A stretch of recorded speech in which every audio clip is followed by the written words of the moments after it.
الحمد لله رب العالمين والصلاة والسلام على رسول الله وعلى آله وصحبه أجمعين. لا إله إلا الله وحده لا شريك له، له الملك وله الحمد وهو على كل شيء قدير. اللهم صل على سيدنا محمد وعلى آل محمد كما صليت على إبراهيم وعلى آل إبراهيم إنك حميد مجيد. اللهم بارك على محمد وعلى آل محمد كما باركت على إبراهيم وعلى آل إبراهيم إنك حميد مجيد. رب اشرح لي صدري ويسر لي أمري واحلل عقدة من لساني يفقهوا قولي. Chers frères, Alhamdulillahi Rabbil Alamin, je témoigne encore une fois ma reconnaissance, toute ma gratitude envers le Créateur du ciel et de la terre et de ce qu'il y a entre les deux, qui nous permet semaine après semaine de faire ce rappel.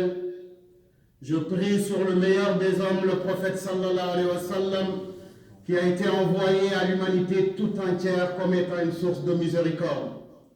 Puisse Allah le récompenser jusqu'à la fin des temps.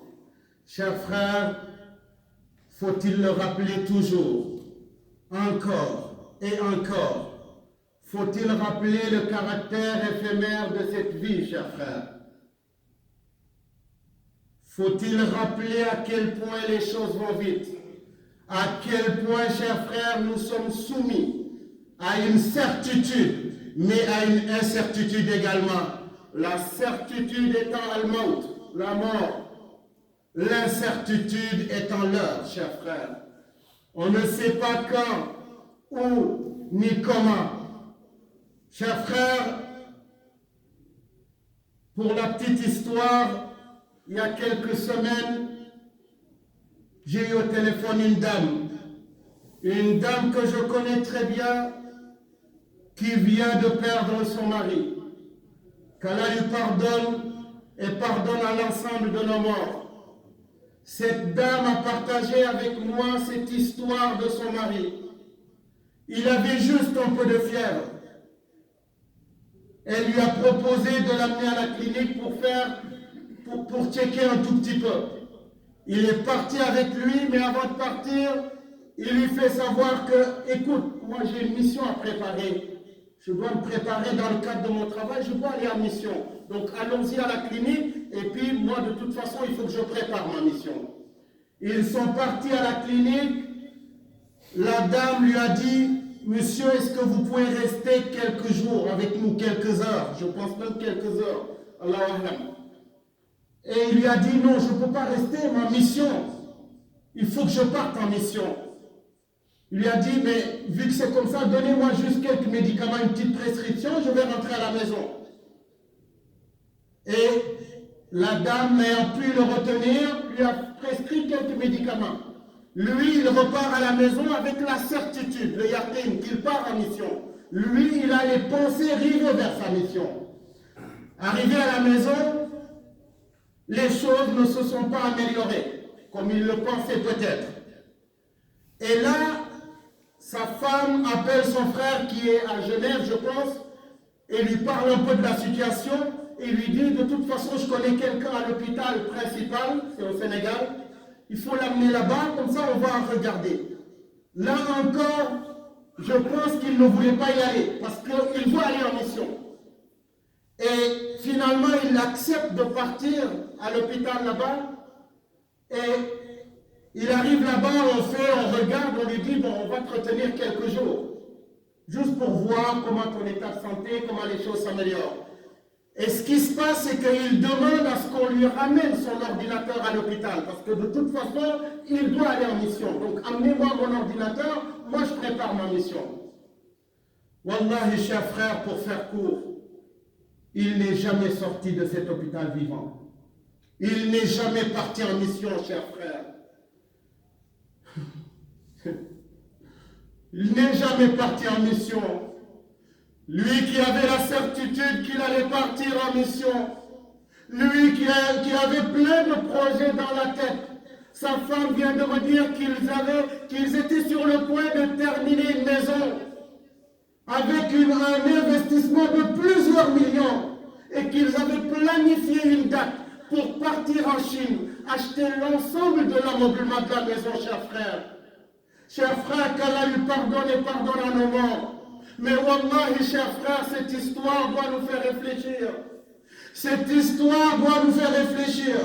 Quels que soient tes projets, quelles que soient tes projections, la mort ne voit pas tes projets. La mort ne voit pas tes projections, chers frères. Chers frères, notre priorité, elle est où? Notre priorité est dans la satisfaction d'Allah subhanahu wa ta'ala, chers frères. Chers frères, ce frère qui est parti à la fleur de l'âge était concentré sur sa mission, avec la certitude qu'il allait partir en mission, en demandant qu'on lui amène son ordinateur à l'hôpital pour travailler sur cette mission qu'il ne fera jamais, chers frères. Chers frères, wallahi, Shaitan va essayer, et il essaiera tout le temps, de nous distraire, de mettre nos priorités ailleurs, de nous placer d'autres objectifs dans le cœur et dans la tête, chers frères. Chers frères, prenons conscience encore une fois du caractère éphémère de cette vie. On peut partir à tout moment, chers frères.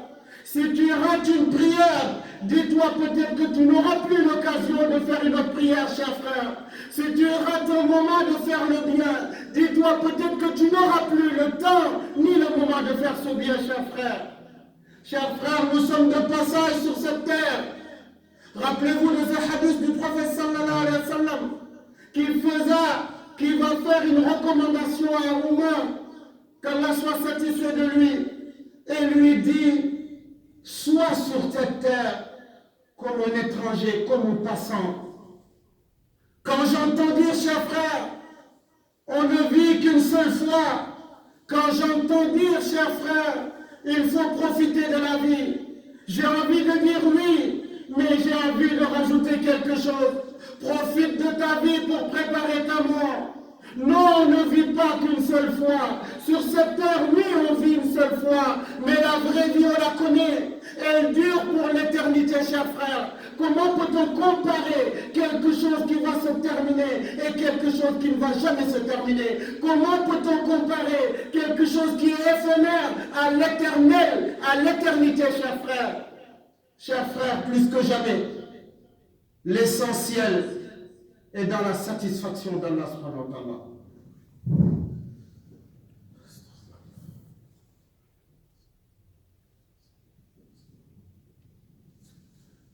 Bismillah wa salatu wa salam ala rasulillah. Notre religion, vous le savez, chers frères, elle est faite d'efforts, d'actions. Nous sommes tous en examen.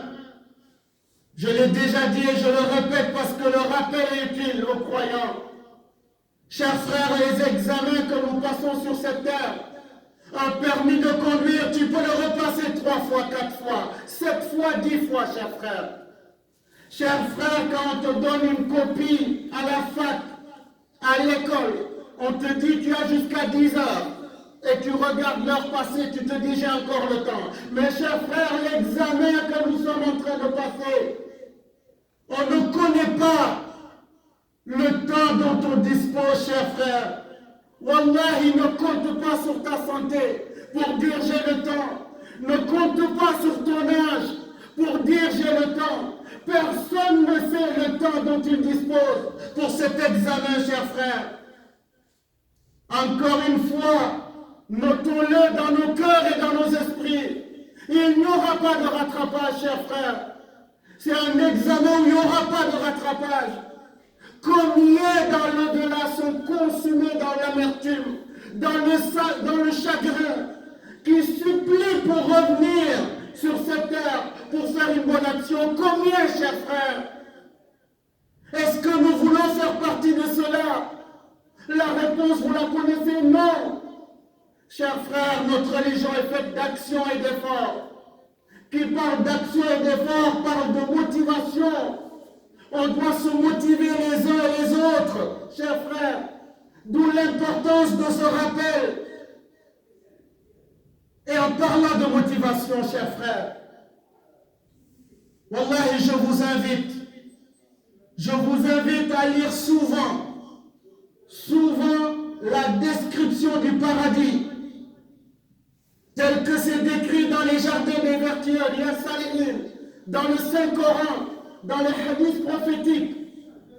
Chers frères, lire la description du paradis nous donne encore plus de courage. Rappelez-vous de ce travailleur qui est sous le soleil et qui travaille et que c'est dur.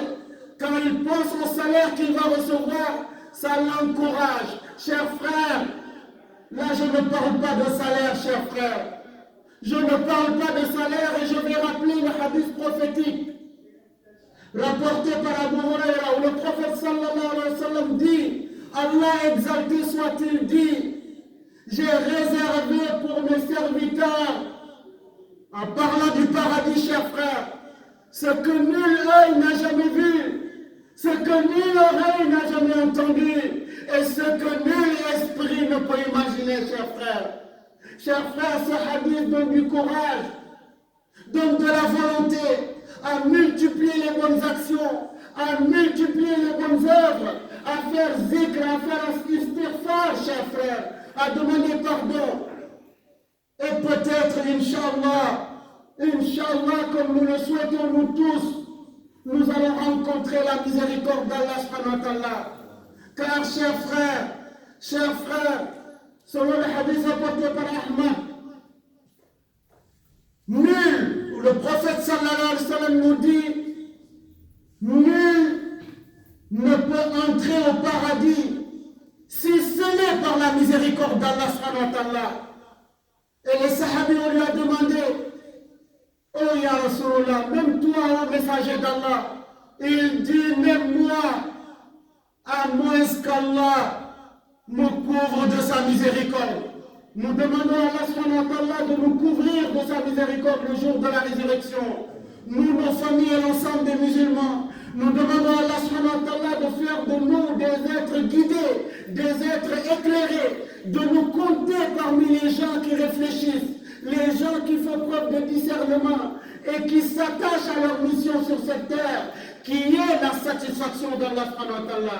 Nous demandons à Allah d'être satisfait de nous faciliter toute action qui peut faire qu'il soit content de nous, qu'il soit satisfait de nous, et de nous éloigner de toute action qui peut faire qu'il soit fâché contre nous, qu'il soit irrité contre nous. Qu'Allah subhanahu wa ta'ala nous guide sur le droit chemin, nous, nos familles et l'ensemble des musulmans. Qu'Allah subhanahu wa ta'ala nous facilite l'entrée au paradis, sans problème, sans jugement difficile. Qu'Allah subhanahu wa ta'ala ait pitié de nous le jour de la résurrection, nous, nos familles et l'ensemble des musulmans. ربنا آتنا في الدنيا حسنة وفي الآخرة حسنة وقنا عذاب النار. اللهم حسبني حسابا يسيرا. اللهم حسبني حسابا يسيرا. اللهم حسبني حسابا يسيرا.